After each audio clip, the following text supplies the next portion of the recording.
Breaking చూస్తున్నాం. ప్రకాశం జిల్లా సూరారెడ్డిపాలెం దగ్గర పెను ప్రమాదం తప్పింది. తిరుపతి నుంచి కోదాడ వెళ్తున్న టీఎస్ఆర్టీసీ బస్సులో మంటలు చెలరేగాయి. డ్రైవర్ అప్రమత్తం కావడంతో పెను ప్రమాదమే తప్పింది. 28 మంది ప్రయాణికులు క్షేమంగా బయటపడ్డారు.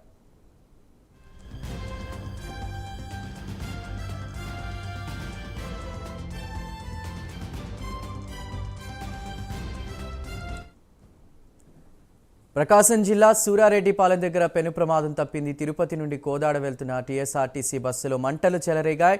డ్రైవర్ అప్రమత్తం కావడంతో పెను ప్రమాదమే తప్పింది. పూర్తి సమాచారాన్ని మా ప్రతినిధి శ్రీనివాస్ అందిస్తారు. శ్రీనివాస్,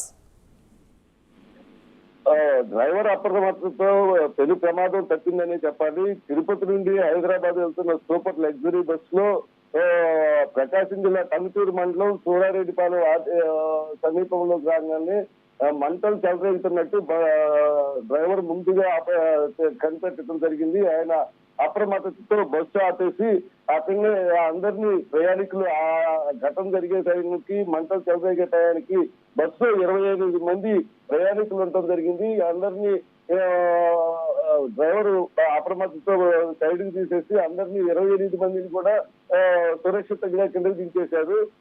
కానీ బస్ మాత్రం పూర్తిగా దగ్ధమైంది. చంద్రు క్షేమం. ఇప్పుడు ఈ ప్రయాణికులు మాత్రం డ్రైవర్ వల్లే మేమందరం బతికేమని చెప్పి ఇంత అంటే ఒక్కసారిగా మంటలు చెలరేగి బస్ మొత్తం తగలబడే పరిస్థితి అంటే పెద్దగా మంట చెలరేగిందని చెప్పాలి.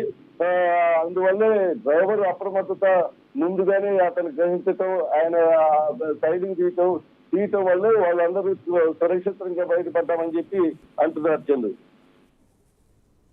Right Srinivas, thank you.